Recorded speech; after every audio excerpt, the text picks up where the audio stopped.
Hi friends, ಎಲ್ರಿಗೂ ನಮಸ್ಕಾರ. Welcome back to my channel. 5 ತಿಂಗಳಿಂದ 3 ವರ್ಷದ ಮಕ್ಕಳಿಗೆ ತಿನ್ನಿಸುವಂಥ ರಾಗಿ ಸರಿಯನ್ನು ಹೇಗೆ ಮಾಡೋದು ಅಂತ ತೋರಿಸ್ತಿದ್ದೀನಿ.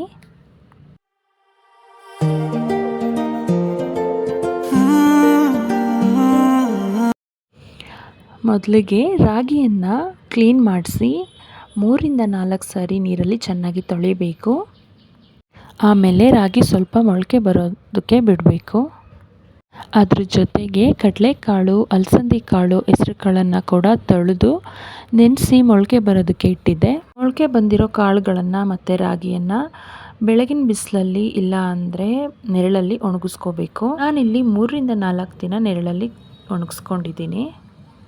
ನೀವು ಯಾವುದೆಲ್ಲ ಕಾಳುಗಳನ್ನು ಹಾಕಬೇಕು ಅಂತ ಇರ್ತೀರಾ ಅಷ್ಟು ಕಾಳುಗಳನ್ನು ತೊಳೆದು ನೀರಲ್ಲಿ ನೆನೆಸಿ ಮೊಳಕೆ ಬರೋ ಥರ ಮಾಡಿ ಇಟ್ಕೊಂಡಿರಬೇಕು, ಅಂದರೆ ಒಣಗಿಸಿ ಇಟ್ಕೋಬೇಕು. ಸೊ ಫ್ರೆಂಡ್ಸ್, ನಾನು ಯಾವುದೆಲ್ಲ ಇಂಗ್ರೀಡಿಯೆಂಟ್ಸ್ನ ರಾಗಿ ಸರಿಗೆ ಹಾಕ್ತಾಯಿದ್ದೀನಿ ಅಂತ ತೋರಿಸ್ತಿದ್ದೀನಿ. ಇದ್ರ ಜೊತೆಗೆ ನೀವು ಇನ್ನೂ ಕೆಲವೊಂದನ್ನು ಆ್ಯಡ್ ಮಾಡ್ಕೊಬೋದು. ನಮ್ಮನೇಲಿ ಹೇಗೆ ಮಾಡ್ತಾರೆ ಹಾಗೆ ತೋರಿಸ್ತಿದ್ದೀನಿ. ರಾಗಿ, ಅಕ್ಕಿ, ಮೊಳಕೆ ಬಂದಿರೋ ಹೆಸರು ಕಾಳು, ಮೊಳಕೆ ಬಂದಿರೋ ಅಲಸಂದಿ ಕಾಳು, ಮೊಳಕೆ ಬಂದಿರೋ ಕಡಲೆಕಾಳು, ಸೂರ್ ದಾಲ್, ಉದ್ದಿನಬೇಳೆ, ಕಡಲೆಬೇಳೆ, ತೊಗರಿಬೇಳೆ, ಸೋಯಾಬೀನ್, ಜೀರಿಗೆ, ಬಾದಾಮಿ, ಗೋಡಂಬಿ, ವಾಲ್ನಟ್, ಬಜೆ. ಸೊ ಫ್ರೆಂಡ್ಸ್, ನಾನು ಇಷ್ಟನ್ನು ತಗೊಂಡಿದ್ದೀನಿ. ಇದ್ರ ಜೊತೆಗೆ ಗೋಧಿ, ಕಡಲೆ ಬೀಜ, ಕೆಲವೊಂದು ಡ್ರೈ ಫ್ರೂಟ್ಸ್ಗಳನ್ನು ಕೂಡ ಆ್ಯಡ್ ಮಾಡ್ಬೋದು.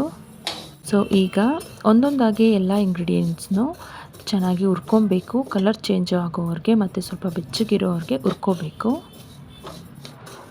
ನಾವು ರಾಗಿ ಸರಿ ಮಾಡ್ತಿರೋದ್ರಿಂದ ರಾಗಿಯನ್ನು ಜಾಸ್ತಿ ತಗೋಬೇಕಾಗುತ್ತೆ.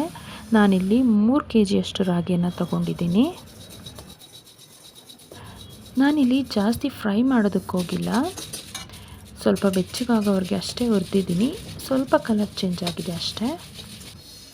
ಯಾಕೆ ಅಂದರೆ ನಾನು ಚೆನ್ನಾಗಿ ಒಣಗಿಸ್ಕೊಂಡಿದ್ದೀನಿ, ಹಾಗಾಗಿ ನಾನು ಜಾಸ್ತಿ ಹುರಿಯೋದಕ್ಕೆ ಹೋಗಿಲ್ಲ. ರಾಗಿ 3 kg ತಗೊಂಡಿರೋದ್ರಿಂದ ಬೇರೆ ಎಲ್ಲ ಕಾಳುಗಳನ್ನು 250 ಗ್ರಾಮ್ ತಗೊಂಡಿದ್ದೀನಿ, ಅಂದರೆ 1/4 kg. ಡ್ರೈ ಫ್ರೂಟ್ಸ್ನ ಮಾತ್ರ 100 ಗ್ರಾಮ್ಸ್ ತಗೊಂಡಿದ್ದೀನಿ.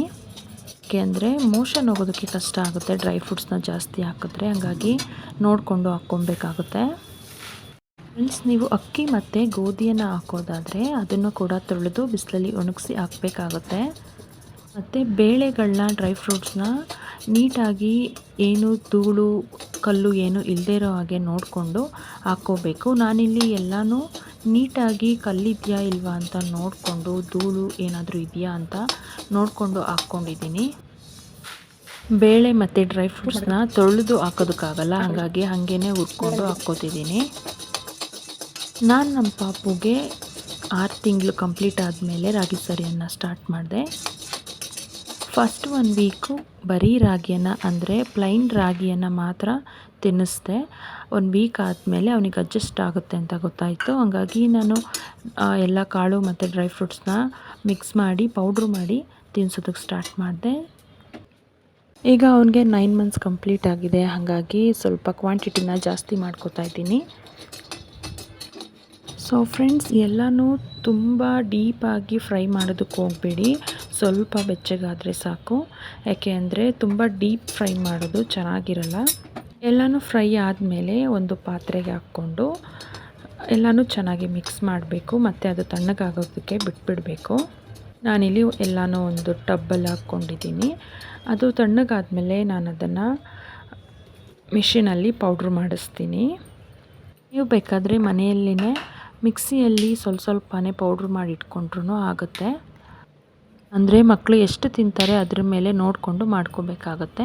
ನಾನು ಒಂದೊಂದು ಸಾರಿ ದಿನಕ್ಕೆ 2 ಸಾರಿ, ಇಲ್ಲ ಒಂದೊಂದು ಸಾರಿ ದಿನಕ್ಕೆ 1 ಸಾರಿ ಕೊಡ್ತೀನಿ. ಹಾಗಾಗಿ ಸ್ವಲ್ಪ ಜಾಸ್ತಿ ಮಾಡಿ ಇಟ್ಕೋತಾ ಇದ್ದೀನಿ.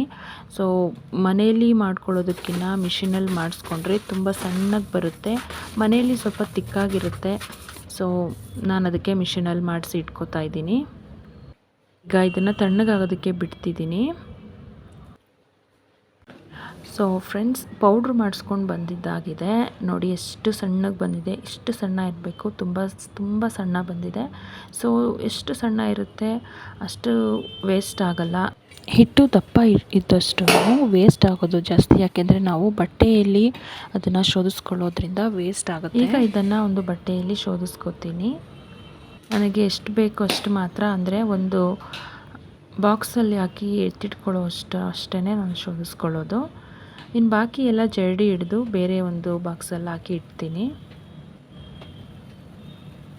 ಸೊ ಹೀಗೆ ಬಟ್ಟೆಯಲ್ಲಿ ನನಗೆ ಎಷ್ಟು ಬೇಕೋ ಅಷ್ಟನ್ನು, ಅಂದರೆ ಒಂದು ವೀಕ್ಗೆ ಆಗೋವಷ್ಟು ಮಾತ್ರ ನಾನು ಶೋಧಿಸ್ಕೊಂಡು ಇಟ್ಕೋತೀನಿ.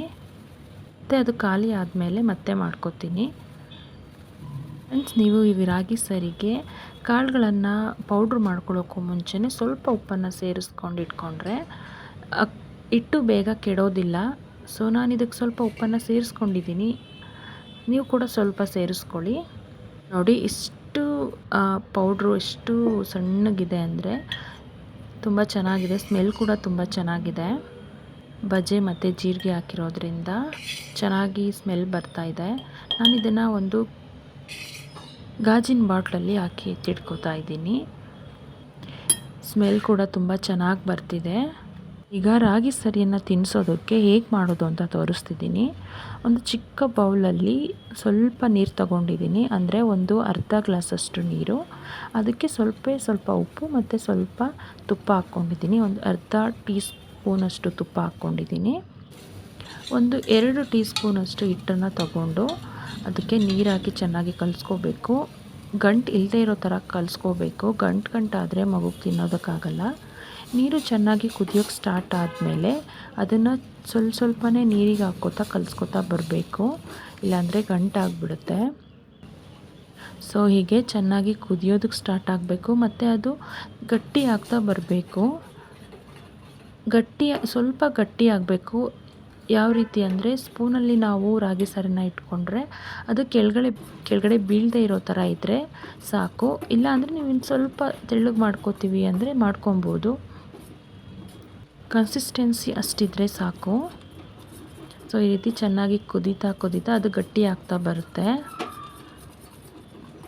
ಫ್ರೆಂಡ್ಸ್, ನೀವು ರಾಗಿ ಸಾರನ್ನ ಮಾಡುವಾಗ ಚೆನ್ನಾಗಿ ಮಿಕ್ಸ್ ಮಾಡ್ತಾ ಇರಬೇಕು, ಯಾಕೆಂದರೆ ಬೇಗ ತಳ ಹಿಡಿಯುತ್ತೆ ಮತ್ತು ಸಣ್ಣ ಉರಿಲಿ ಮಾಡ್ಕೋತಾ ಬರಬೇಕು. ಸೊ ಫ್ರೆಂಡ್ಸ್, ರಾಗಿ ಸರಿ ರೆಡಿಯಾಗಿದೆ ನೋಡಿ. ನಿಮಗೆ ಈ ವಿಡಿಯೋ ಇಷ್ಟ ಆದರೆ ಪ್ಲೀಸ್ ನನ್ನ ಚಾನಲ್ನ ಸಬ್ಸ್ಕ್ರೈಬ್ ಮಾಡಿ. ಪ್ಲೀಸ್ ನನಗೆ ಸಪೋರ್ಟ್ ಮಾಡಿ, ಲೈಕ್ ಮಾಡಿ, ಶೇರ್ ಮಾಡಿ. Thanks for watching.